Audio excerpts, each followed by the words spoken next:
And what's going on, everybody? Welcome back to another episode of the Designated Players, an MLS podcast. As you can see, I am alone tonight. Connor didn't feel like chatting with us and hanging out with us, but I could not pass up on a chance to chat about all of the drama going on in MLS and USMNT circles right now, which is why we called this episode the Tin Foil Hat episode. Whether it's St. Louis, Vancouver, and MLS, Orlando versus Miami in Leagues Cup, or just straight up USMNT versus MLS on the national stage. It seems like everybody is just angry and up in arms about something, and I wanted to give my thoughts on it. Usually I'd say our thoughts, but without Connor, they're just my thoughts. So, scarf of the week, haven't broken out a Inter Miami Freedom to Dream in a while. So, since they're on the docket for our conversation today, they will get the scarf of the week.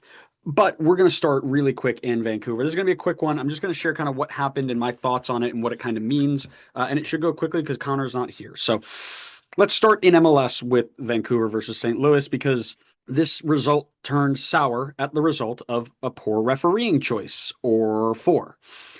Starting in the we'll cover a whole bunch of what happened, but it might not be in chronological order because shockingly, not all of the replay videos show the controversy. So I'm just piecing together what I'm finding and chatting about. So I'm going to start with the João Klaus penalty. So in some part of an attacking phase for St. Louis, João Klaus got into the box against Matthias Laborda in the penalty area, and Laborda just kind of took him out with a little hip check, little bump with the rump, if you will.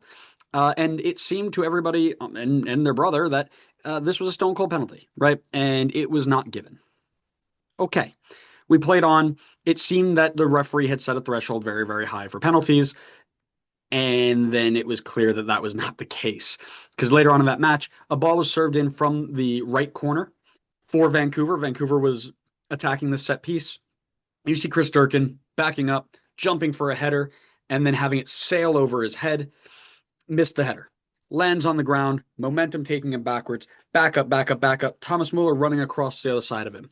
They collide, very clearly not intentional, and the referee without hesitation points to the spot. Brian White steps up, tucks it away. It is 1-1 at this point. They've leveled the game. Bad call, referees miss calls. It's okay. We move on. That was until there was one more in the 100th minute of a plus 10 added time game. So this is now the 100th minute of a 100-minute game. The ball is played into the St. Louis penalty area as Laborda is trying to run onto it. And after gaining separation from the St. Louis defender, he goes down in the box looking for a call. Now, originally it was not giving a penalty, and that is an important piece of this story. After he goes down, referee points for a goal kick, and then he puts his hand up to say, hold on. He's brought over to the monitor to look at this play. After a lengthy review, he gives the penalty kick. In the 104th minute, Thomas Muller steps up and tucks it away in his first ever start at home to win the game for Vancouver. Now, this, of course, led to a massive reaction from St. Louis fans, and I want to kind of break down the three major topics I took from this.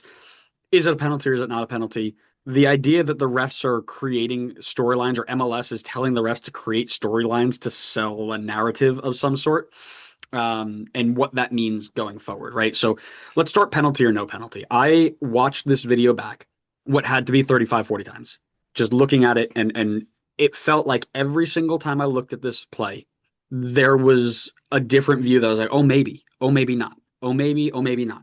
That right there tells me clear and obvious threshold was not met in this video review. If you're telling me you need, however long it took them to do it, and you need 45 angles just to see maybe the slightest touch, which you very rarely can see. And if I look really closely, I think I can convince myself maybe there was a little bit of a touch, right? And if I change angles, it looks like nothing happened at all. That right there tells me it's not clear and obvious to overturn. So when I mentioned before that it was important that a penalty was not given in this situation, that's why. If you're telling me that you didn't give the penalty, those reviews that I saw were not clear and obvious enough. I could not tell from those camera angles if a foul occurred. Every time I looked at it, I had to really focus on and say, okay, maybe not. Maybe not. Clear and obvious clearly was not met here. I don't even hate, and I know some people were telling me like, oh, it shouldn't have gone to the monitor, right? We were having a really good conversation on Twitter with our St. Louis fans. It shouldn't have gone to the monitor. I don't have a problem with it going to the monitor. I think there's enough there to say, hey, I think there's something to talk about here.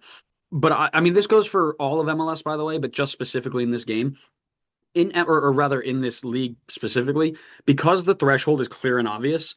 If it takes you more than two camera angles to say yes or no, it's not clear and obvious. So we need to move on and not be a part of that. I don't know what more we need to do to get that through our head, that what is clear and obvious.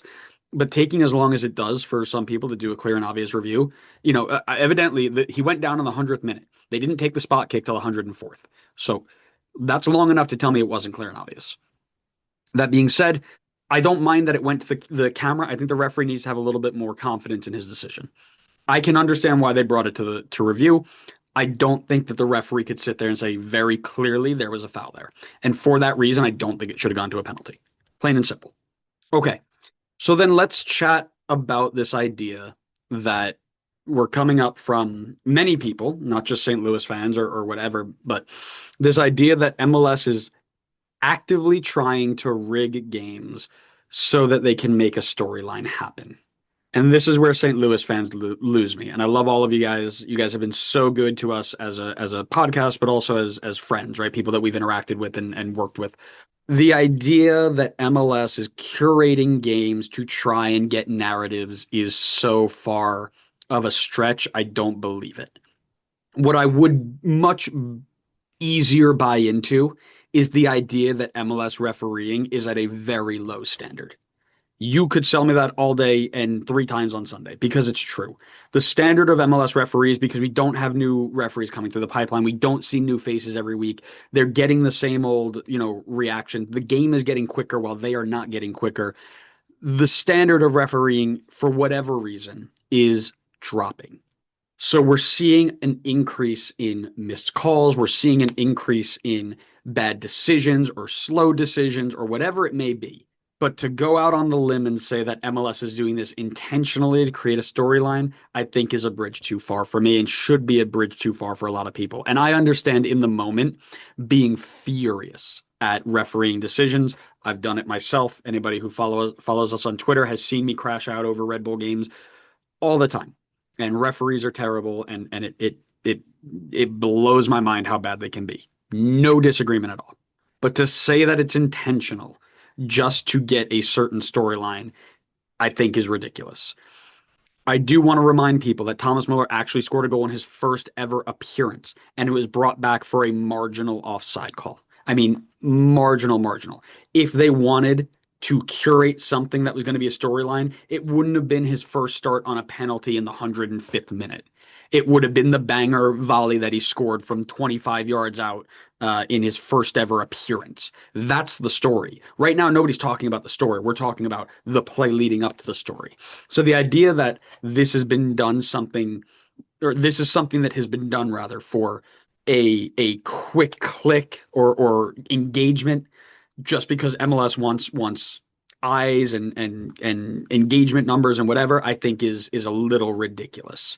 I'm not saying you don't get to be upset about the decisions. And I say decisions with an S. There are multiple decisions that didn't go your way. Absolutely agree. It's a shambles that it happened. It is ridiculous that some of these calls were given, but it's not intentional. The game is getting away from referees, and referees need to be held to a higher standard or be taught better, or we just need new ones in, right? When's the last time we saw a new crop of really good referees come in, right? I see the same 15, 20 people every year, right? And there are new faces coming in, but they're not getting games. So how do we get that turned over? How do we get that into an idea of making people want to become referees, right? How do we get to that point? I don't have the answer for that. But that's how you fix this. This isn't I'm going to boycott MLS because the league is clearly rigged against us so that Vancouver can have its storyline for Thomas Muller. Don't think so, guys. I just don't think so. Now, the problem is MLS doesn't do itself any favors, right? Just a few days after all this nonsense happens, MLS then goes to its official communications page and says, here's this pretty graphic. Look at all the followers we've gotten through Thomas Muller and Son Heung-min. Look at all the money we've made from selling jerseys and MLS season pass subscriptions and all this stuff. Everything is about money, money, money. And I don't necessarily believe that's the wrong way to look at it, right? It's something I go back and forth on all the time. You need money to create a product that people are going to want to watch. So you have to be cognizant of what your moves are going to bring to you as a business. The problem is you don't need to go around bragging about it, right? And this is where they lost me. You internally can be hyped that you've got a million new followers and tons of money coming in from jersey sales and MLS season pass numbers are going through the roof, whatever. That's something you save for a state of the league address in 6 months. You don't need to go out and tweet about it the week after or a couple days after they make their debut. You don't need to. Put it in your pocket. Then when you go back and say, "Hey, how's the league doing?" It's doing great. Thomas Muller came in, Sung Heung-min came in. We've made X amount of dollars to funnel into these changes that we're going to make. We have had all this new influx of social media engagement. So we're spreading our product to places worldwide. It is great, but you don't need to talk about it 4 days after the controversy that led to a host of your biggest fans saying that they're gonna stop watching because they think you're rigged and you only care about the storylines. By listening to them say you only care about the storylines and then saying, "Hey, look at all the money that they're making us," it doesn't paint you in a good look. Does that mean that they are intentionally changing games? No. Does it mean that MLS decision makers are not the brightest stars in the sky when it comes to fan appeal? Yes. They just don't get it. In that same vein, it almost feels like they're too dumb to rig games. Like they don't recognize how to do it, right? How am I going to do this when I can't even figure out what I shouldn't do in terms of engagement with our fans? Like they're just dumb. They're just dumb people, it feels like. So I won't sit here and believe that they're rigging the games intentionally to get their storylines. I just believe refereeing level has decreased significantly and they need to find a way to fix that. And it doesn't help that we can't put people into youth games to referee because all the parents are running them off. So maybe start there. I don't know. Let's move on then to Leagues Cup, where a Sunshine State derby is underway for a spot in not only the Leagues Cup final, but also a spot in the CONCACAF Champions Cup. Messi and friends are back from injury or rest or whatever to give a big push for another trophy in this tournament against their in-state rivals. And like in the last game, the referees were under massive scrutiny. If you went and watched the highlights of Leagues Cup, you wouldn't have had any idea because they didn't show it as expected. So shout out to our boys over at LPO for the clips. Because we headed to Twitter to find the real highlights. And again, not in any order, just kind of the way that I found them. We're going to start with a penalty kick in the 77th minute. David Brecalo, however you want to pronounce it, was sent off with a second yellow offense for a hold on Allende that led to the penalty kick. Now, let's start with the penalty kick. Was it a penalty kick? I could see why it was given, right? I don't know if there, and in like in the last game, I don't know if there's enough to say the clear and obvious error wasn't, or the clear and obvious threshold was not met to overturn that. I think that's where they're at.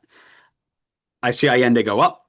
I see him, struggle to get one arm free, diving to get a header that floats to Gallese. Referee points to the spot. Is there enough to overturn that? I don't think so.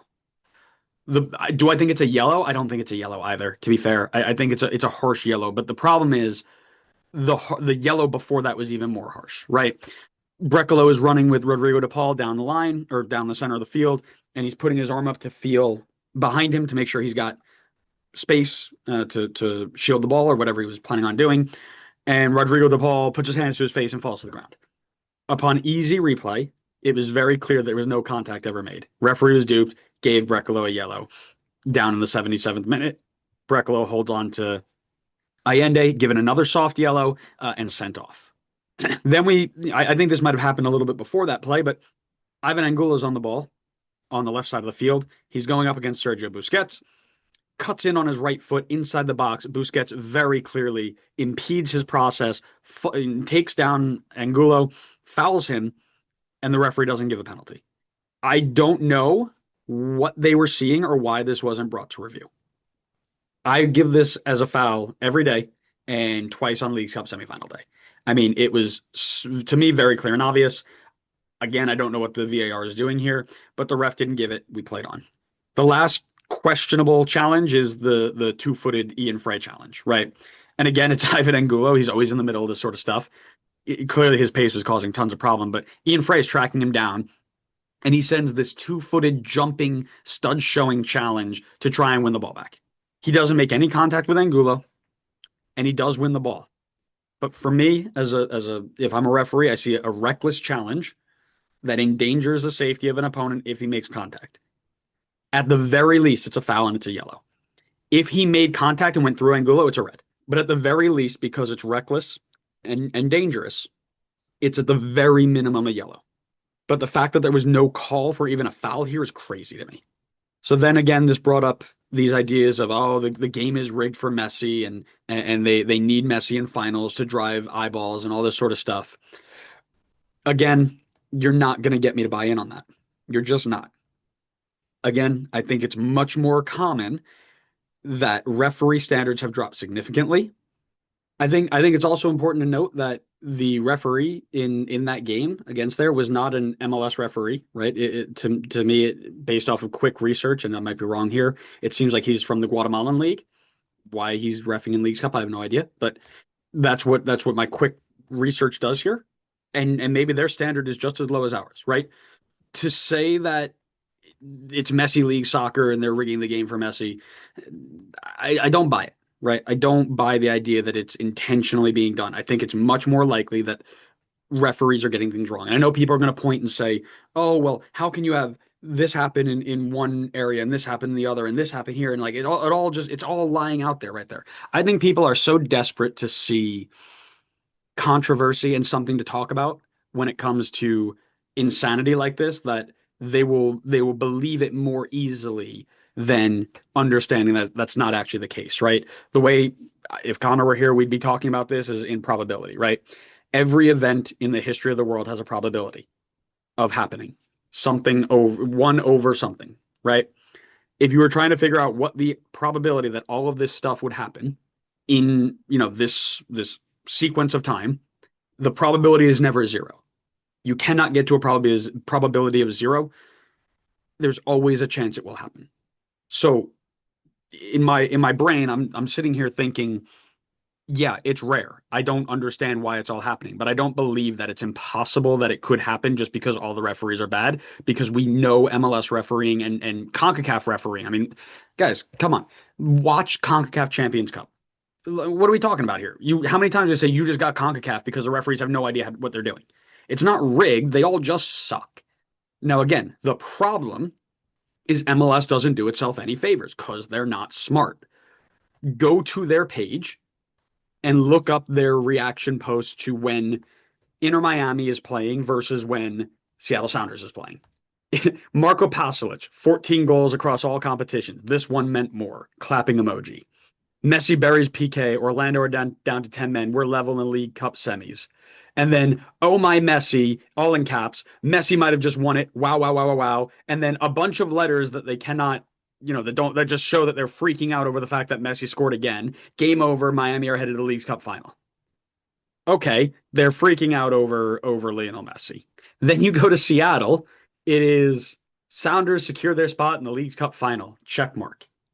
They don't do themselves any favor the way that they handle their social media. The fact that they are outwardly just freaking out over anything Messi does after a game that it seems very clear refereeing helped Inter Miami in this game doesn't help them. It's the same thing from the Vancouver game where you're sitting here saying, "Oh yeah, we're more happy that Vancouver is signing Thomas Muller because it's getting us followers than what he's doing on the field." They just don't get their engagement. I don't understand who's sitting there and saying this is the stuff we need to tweet or who has control of this stuff, but they're actively giving fuel to their haters and their anti-MLS crowd who are sitting here saying not a real soccer league. Because you're sitting here and basically outlining saying you have obsessions over certain players and a focus on things that aren't the sporting aspect. And in that sense, they have a fair gripe. They do. And we hate to say that, but they do. MLS's control of their social media and the way that they go about looking at the game is not the way we want it to be. Is it necessary? You could argue that it is, and I would hear that argument. Is it necessary to vocalize it the way that they have over the last couple of weeks? No. keep it in your pocket, prepare it for an end of the fiscal year meeting, and just tweet out all the stuff about the sport. That's all you need to do. I don't know why it's so difficult. They keep messing this up, but here we are. The problem with, and I want to go back to the Orlando Miami game in terms of the decisions themselves. The problem aren't the decisions themselves, it's the limitations of VAR. Per the rules, you cannot review second yellows, you cannot review first yellows, you can't review anything unless it is going to lead to a direct red card or a change in a key game moment, such as a goal or basically a goal or a sending off. Those are the two, right? Or I think it's wrongful identity, whatever. The fact that everything that happened here were on yellows, right? Brecolo's first yellow was not a yellow, but you couldn't review it because VAR says you can't. The second yellow, probably not a yellow either. Foul, whatever, right? The only way that gets overturned is if the foul is called not a foul. Doesn't reach the clear and obvious threshold, can't overturn it. But should it have been a yellow? Probably not. But the fact is, we got here to a yellow because they couldn't review the first yellow, and now they can't review the second yellow, and he's off. It's a limitation of the VAR. The PK on Angulo, I'm speechless about. I think it's a bad call. I think they've missed it. Referees miss calls all the time, but that one a bit less explainable. And then the two-footed challenge on Ian Frey, right? I'm not giving that a red. I would give it a yellow on the field. The problem is because he didn't do either, it's either we play on or he gets straight red. Because they're not giving him straight red, they can't do anything about it. The limitations of the VAR rulebook have put us in this scenario, and it's frustrating. I get it because you want every call to be right, especially in favor of your team. But the way the rules are written, in the same way that Mascherano was able to be on an earpiece the whole time and coach his team from the field, the way the rules are written allow this to happen. So at the end of the day, they need to change, plain and simple. And the problem is because VAR already has so many gripes against it, I don't know if it ever will. But we'll see how it goes. At the end of the day, I'm not seeing an MLS or a Leagues Cup rigged set of games for any one player. I see poor refereeing standards as they've been dropping over the last couple of years, and then MLS doubling down and being ridiculously idiotic with their social media post.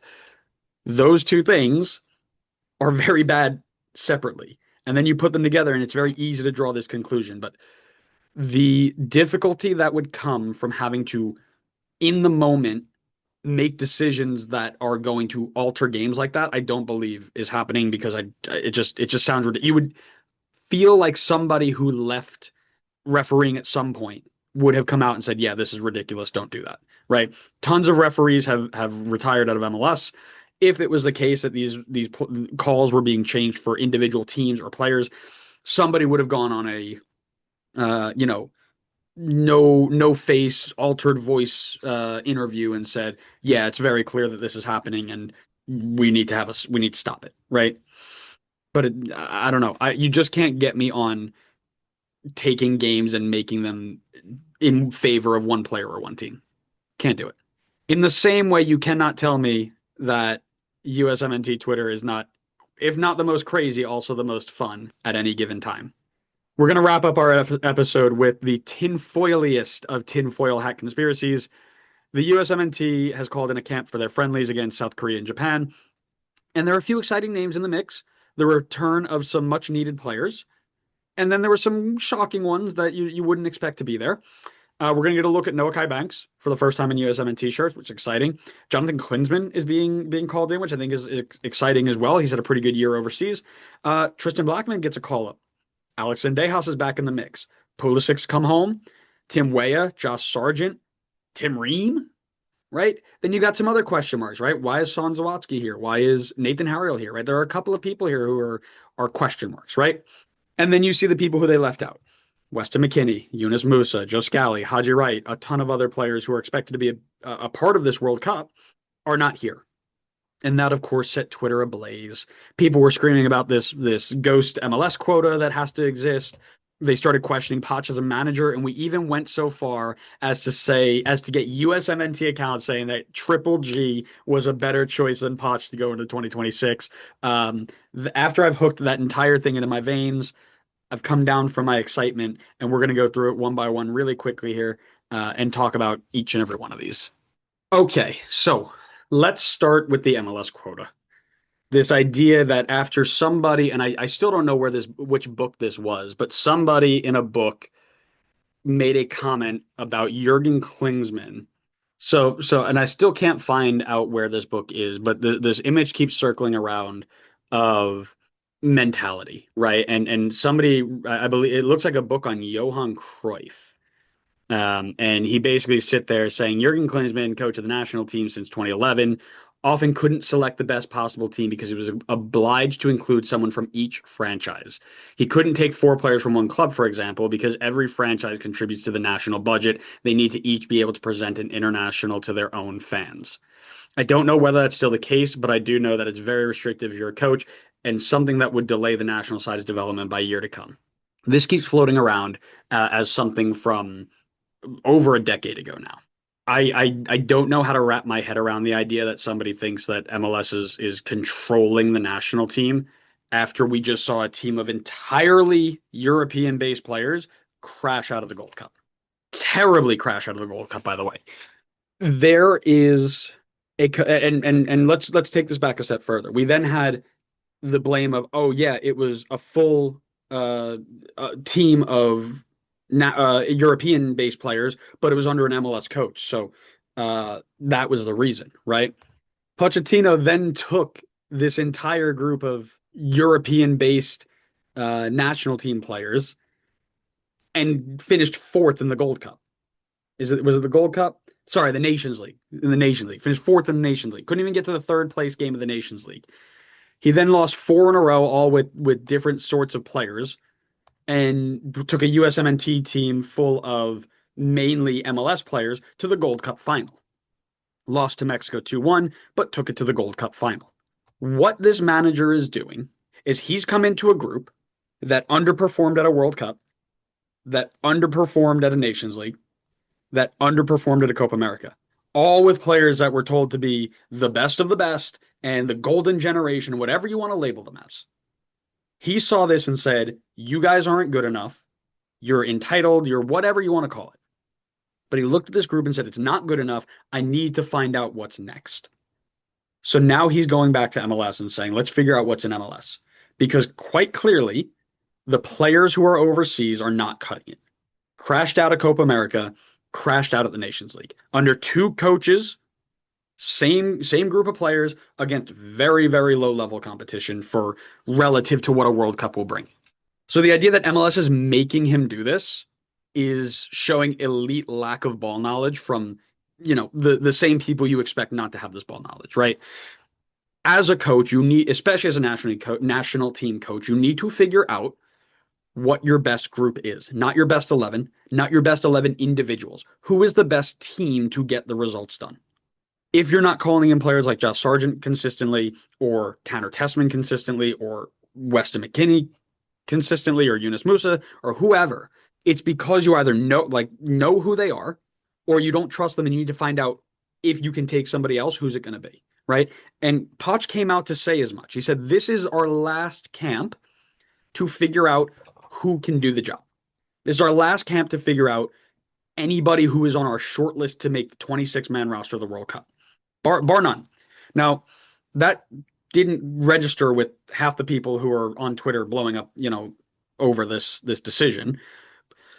But a ton of these people were left out for the idea that they just moved to a new club and they need time to acclimate to that club so that they can get consistent minutes and be fresh for the World Cup, right? If you take them away in week 2 and they lose their spot to somebody who is there already and then can't play, they're no longer good for you for the World Cup. So you need to let them get settled in that environment, right? Or they're coming off of injuries, right? And Jedi Robinson's one of them, who is somebody you need to keep an eye on, right? The idea that we're going to MLS because MLS is making you go to MLS is ridiculous, right? I think we all know that. I can almost guarantee you the majority of these players that are called into this camp will not see the light of day. Or let me rephrase that. The majority of the fringe players called in will not see the light of day of this group, or of the World Cup group, I should say, right? Of our 3 goalkeepers, only one of them is really in the mix right now. That's Matt Freese. Of the defenders, Dest is there. Chris Richards is there. Freeman's on the border. I think he might make it as a backup. Tim Ream's a question mark, right? It depends on how he's playing in 2026. It's a year away. He's 37, I think. All those other defenders, are just looks. But here's the thing, especially when we go into the goalkeeper saying what's going on with our goalkeepers and defenders. There's nobody who has claimed the center back spot next to Chris Richards.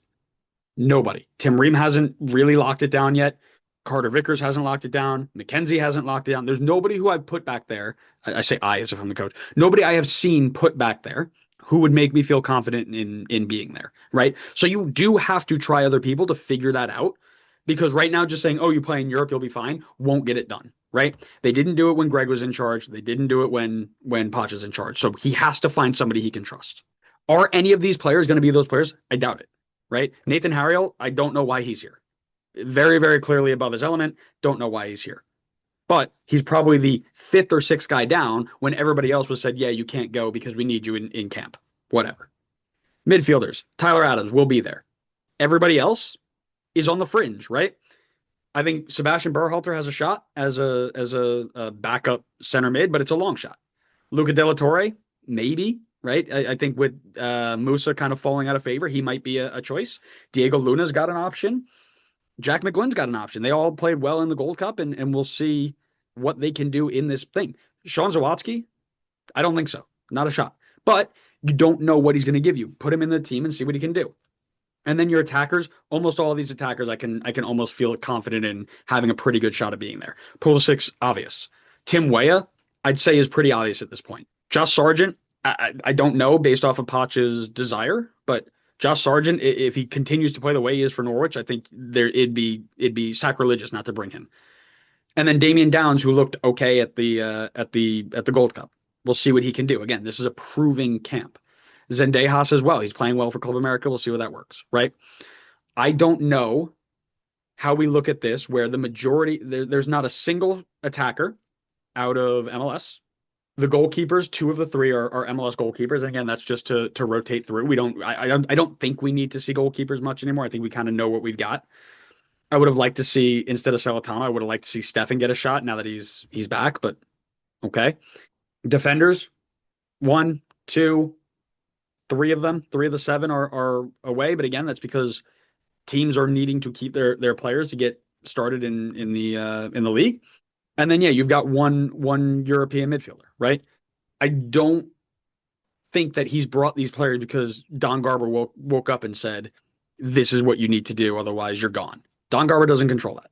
That being said, what will be interesting is the roster after this, and this is where we have to transition to because he's made it clear that this is the last chance to show us what you've got.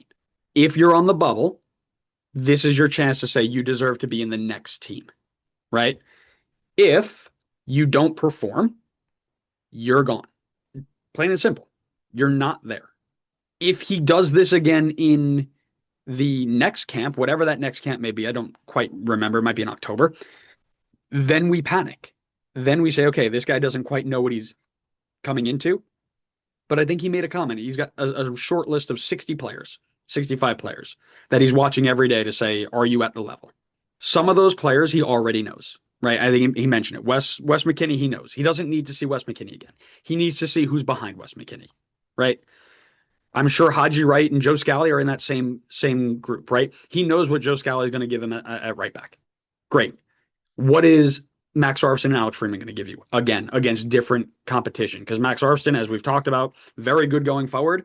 I don't even know how you describe his defending, but it's not good, right? It's really bad, actually.